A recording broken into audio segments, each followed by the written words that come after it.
বিশ্ব সংবাদে আপনাদের স্বাগত। শুরুতেই সংবাদ শিরোনাম, পরে বিস্তারিত। এ মুহূর্ত পর্যন্ত হাতে আসা আন্তর্জাতিক গুরুত্বপূর্ণ সংবাদসমূহ। শুরুতেই সংবাদ শিরোনাম। ইউক্রেন হেরে গেলে তৃতীয় বিশ্বযুদ্ধ শুরু হয়ে যাবে। জানিয়ে দেব ইরানের আকাশ এড়াতে একের পর এক ফ্লাইট বাতিল। এরপর জানিয়ে দেব নেতানিয়াহুর বিরুদ্ধে গ্রেপ্তারি পরোয়ানা জারি করার পথে আইসিসি। জানিয়ে দিব ইরানের বিরুদ্ধে সামান্যতম আগ্রাসন চালালেও ইসরায়েলকে অনুতপ্ত করা হবে, শাহরুদের জনসভায় প্রেসিডেন্ট রাইসি। জানিয়ে দিব ফিলিস্তিন রাষ্ট্র প্রতিষ্ঠিত হলে সামরিক শাখা ভেঙে দিতে ইচ্ছুক হামাস। এবং সর্বশেষ জানিয়ে দিব জেলেনস্কিকে হত্যার পরিকল্পনায় জড়িত অভিযোগে পোলিশ নাগরিক গ্রেপ্তার। এতক্ষণ শুনছিলেন সংবাদ শিরোনাম, এখন বিস্তারিত। ইউক্রেনে গেলে তৃতীয় বিশ্বযুদ্ধ শুরু হয়ে যাবে। রাশিয়ার বিরুদ্ধে যুদ্ধে ইউক্রেনকে আর্থিক সহায়তার প্রস্তাব রেখে উত্থাপিত একটি বিল নিয়ে যুক্তরাষ্ট্রের কংগ্রেসে ভোটাভুটির আগ দিয়ে ওই বিলটি অনুমোদন দেওয়ার আর্জি জানিয়েছেন ইউক্রেনের প্রধানমন্ত্রী ডেনিস শামিহাল। তিনি বলেন, যদি যুদ্ধে ইউক্রেন হেরে যায় তবে তৃতীয় বিশ্বযুদ্ধ শুরু হয়ে যাবে। এদিকে ইইউ দেশগুলোকে ইউক্রেনে ক্ষেপণাস্ত্র বিধ্বংসী অস্ত্র পাঠাতে হবে বলে জানিয়েছেন ইউ এর পররাষ্ট্রনীতির প্রধান জোসেফ বোরেল। অন্যদিকে ইউক্রেনের চেরনিগিভে রাশিয়ার ক্ষেপণাস্ত্র হামলায় নিহত বেড়ে দাঁড়িয়েছে 18 জন। জানা যায় যুক্তরাষ্ট্রের প্রেসিডেন্ট জো বাইডেন প্রশাসন প্রস্তাবিত ইউক্রেনের সাহায্য সংক্রান্ত বিলটি দীর্ঘদিন ধরে কংগ্রেসে আটকে আছে, যেখানে কিয়েভের জন্য 61 বিলিয়ন মার্কিন ডলারের আর্থিক সহায়তা প্যাকেজের কথা বলা হয়েছে। শনিবার ওই বিলের উপর পুনরায় ভোটাভুটি হবে। বিলে কিয়েভের পাশাপাশি ইসরায়েল ও ইন্দো প্যাসিফিক অঞ্চলের সহায়তার প্রস্তাব রয়েছে। বুধবার ওয়াশিংটন ডিসিতে সাংবাদিকদের সঙ্গে কথা বলার সময় শামিহাল বলেন, আগামীকাল নয়, আজ নয়, বরং গতকালই আমাদের ওই অর্থের প্রয়োজন ছিল। যদি আমরা প্রতিরক্ষা না করি ইউক্রেনের পতন হবে, আর তাতে বিশ্ব ও বৈশ্বিক নিরাপত্তা ব্যবস্থা ধ্বংস হয়ে যাবে এবং পুরো বিশ্বে নিরাপত্তার একটি নতুন ব্যবস্থা খুঁজে বের করা প্রয়োজন পড়বে, অথবা সেখানে অনেক সংঘাত ছড়িয়ে পড়বে, অনেক ধরনের যুদ্ধ, এবং ওই দিন শেষ ওই সব যুদ্ধ তৃতীয় বিশ্বযুদ্ধ শুরু হয়ে যাওয়ার কারণ হয়ে দাঁড়াবে। রাশিয়ার বিরুদ্ধে যুদ্ধে নিজেদের সম্ভাব্য পরাজয়ের ফলাফল কি হতে পারে তা নিয়ে ইউক্রেন অবশ্য এবারই প্রথম বিশ্বকে সতর্ক করছে না। গত বছর দেশটির প্রেসিডেন্ট ভলোদিমির জেলেনস্কি বলেছিলেন, যদি রাশিয়া যুদ্ধে জিতে যায় তবে তারা এরপর পোল্যান্ড আক্রমণ করবে, যা তৃতীয় বিশ্বযুদ্ধকে উস্কে দেবে। তবে ইউক্রেনের নেতাদের এসব সতর্কবার্তা উড়িয়ে দিয়ে ক্রেমলিনের কর্মকর্তারা বলেছেন, পশ্চিমারা এসব ভয়ে ভীতি ছড়াচ্ছে। গত মাসেই রাশিয়ার প্রেসিডেন্ট ভ্লাদিমির পুতিন তার দেশ পূর্ব ইউরোপে আক্রমণ করবে বলে যে গুঞ্জন ছড়িয়েছে তা উড়িয়ে দিয়ে বলেন, এগুলো সম্পূর্ণ বাজে কথা। রাশিয়া কখনো ন্যাটো জোটভুক্ত দেশে আক্রমণ করবে না। ন্যাটোর সংবিধান অনুযায়ী সদস্যভুক্ত কোনো দেশ আক্রান্ত হওয়ার অর্থ ন্যাটোকে আক্রমণ করা, এবং পশ্চিমা ও সামরিক জোট তখন পূর্ণ শক্তি দিয়ে ওই আক্রমণ প্রতিহত করবে। এদিকে যুক্তরাষ্ট্রের কংগ্রেসে ইউক্রেনকে সহায়তা বিল মূলত আটকে যাচ্ছে রিপাবলিকান দলের ডানপন্থী আইন প্রণেতাদের কারণে। তাদের বেশ কয়েক ডজন আপত্তির কারণ ব্যাখ্যায় বলেছেন, বিদেশি সহায়তা হিসেবে লাখ লাখ ডলার না পাঠিয়ে বরং আগে যুক্তরাষ্ট্র মেক্সিকো সীমান্তে নিরাপত্তা নিশ্চিত করতে তহবিল পাঠানো উচিত। বুধবার এক বিবৃতিতে এ বিষয়ে প্রেসিডেন্ট বাইডেন বলেন, কংগ্রেসে পাশ হওয়ার সঙ্গে সঙ্গে তিনি ওই সহায়তা প্যাকেজ অনুমোদন দিতে সই করবেন, যাতে আমরা বিশ্বকে এই বার্তা দিতে পারি যে আমরা আমাদের মিত্রদের পাশে আছি। রাশিয়ার বিরুদ্ধে প্রতিরোধ যুদ্ধে ইউক্রেন যুক্তরাষ্ট্র ও পশ্চিমাদের অস্ত্র সরবরাহের উপর দারুণভাবে নির্ভরশীল। কংগ্রেসে যুক্তরাষ্ট্রের সহায়তা বিলটি কয়েক মাস ধরে আটকে থাকার প্রভাব এরই মধ্যে ইউক্রেন যুদ্ধে পড়বে বা পড়তে শুরু করেছে। কিয়েভ জানিয়েছে তাদের যুদ্ধাস্ত্র দ্রুত ফুরিয়ে আসছে। এদিকে ইউক্রেন বিমান প্রতিরক্ষাকে শক্তিশালী করার জন্য ইউরোপীয় ইউনিয়নের দেশগুলোকে অবশ্যই দেশটিতে ক্ষেপণাস্ত্র বিধ্বংসী অস্ত্র পাঠাতে হবে বলে জানিয়েছেন ইউ পররাষ্ট্রনীতির প্রধান জোসেফ বোরেল। কেননা ইউক্রেনের শহরগুলো হামলা আরো জোরদার করেছে রুশ বাহিনী। বৃহস্পতিবার ইউরোপীয় ইউনিয়নের শীর্ষ কূটনৈতিক এই কথা বলেন। এ সময় তিনি আরো বলেন, ইউক্রেনকে সাহায্য করার জন্য ইউরোপ শুধুই যুক্তরাষ্ট্রের উপর নির্ভর করতে পারে না। ইউক্রেনে রুশ বাহিনীর সর্বাত্মক হামলা চালানোর পর 2 বছরের বেশি সময় ধরে চলছে রাশিয়া ইউক্রেন যুদ্ধ।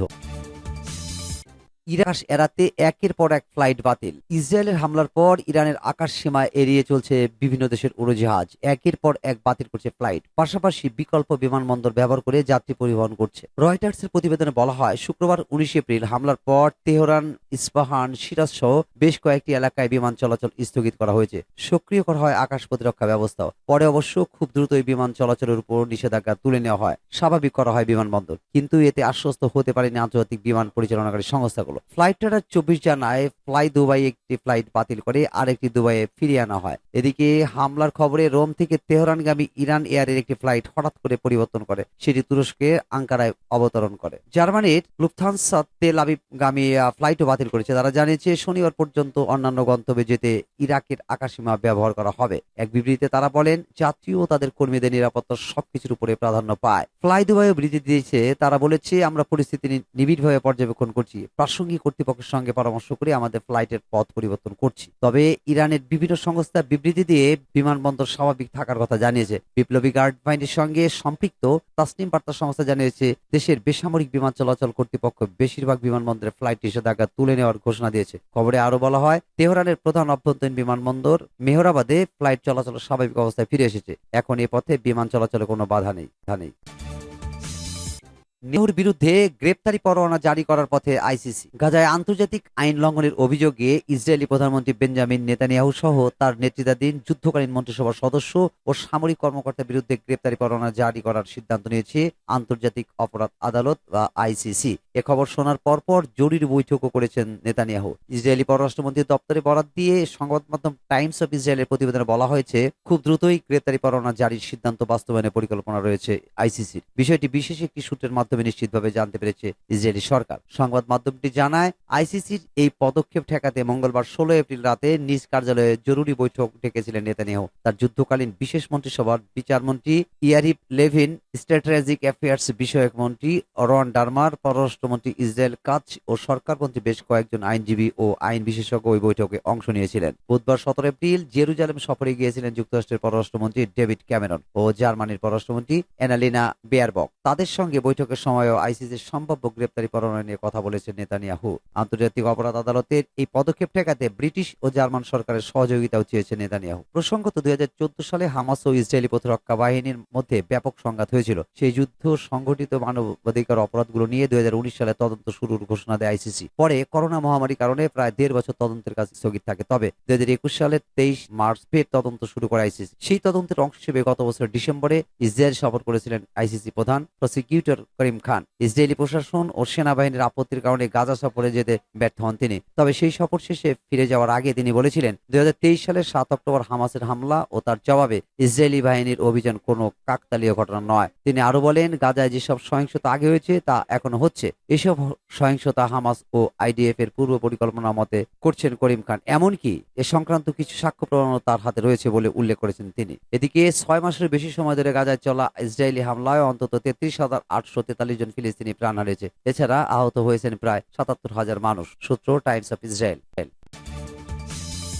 ইসরায়েলের বিরুদ্ধে সামান্যতম আগ্রাসন চালালেও ইসরায়েলকে অনুতপ্ত করা হবে। শাহরুদের জনসভায় প্রেসিডেন্ট রাইসি। ইরানের প্রেসিডেন্ট সাইয়াদ ইব্রাহিম রাইসি বলেছেন ইহুদিবাদী ইসরায়েল তার দেশের বিরুদ্ধে সামান্যতম আগ্রাসন চালালেও তেল আবিব ও তার সহযোগীদের অনুতপ্ত করা হবে। ইহুদিবাদী ইসরায়েল ইরানের বিরুদ্ধে হামলা চালানোর প্রস্তুতি নিচ্ছে বলে খবর প্রকাশিত হওয়ার পর এ হুঁশিয়ারি দিলেন রাইসি। তিনি বৃহস্পতিবার ইরানের মধ্যাঞ্চলীয় শাহরুদ শহরের একটি স্টেডিয়ামে সমবেত জনতার উদ্দেশ্যে ভাষণ দিচ্ছিলেন। রাইসি বলেন ইহুদিবাদী সরকার যদি আরেকবার ভুল করে এবং ইরানের পবিত্র ভূমির বিরুদ্ধে সামান্যতম হামলাও চালায় তবে আমরা এমন পাল্টা আঘাত হানব যাতে তেল আবিব ও তার দোসররা অনুতপ্ত হয়। ইরানের প্রেসিডেন্ট বলেন আমেরিকা ও ইসরায়েল ভেবেছিল তারা দামেস্কের কনসুলেট ভবনে হামলা চালিয়ে ইরানের সম্মানহানি করতে পারবে, কিন্তু ওই হামলা চালিয়ে তারা যে অপরাধ করেছে সেজন্য তাদের শাস্তি পাওনা হয়ে গিয়েছিল এবং তাদেরকে সে শাস্তি দেওয়া হয়েছে। ভাষণে 2015 সালে স্বাক্ষরিত পরমাণু সমঝোতা নিয়েও কথা বলেন রাইসি। তিনি হুঁশিয়ারি উচ্চারণ করে বলেন যে বিশ্ব অঙ্গনে গুন্ডামি করার যুগ শেষ হয়ে গেছে। 2018 সাল থেকে আমেরিকার কারণে এই সমঝোতা বাস্তবায়ন স্থগিত হয়ে রয়েছে।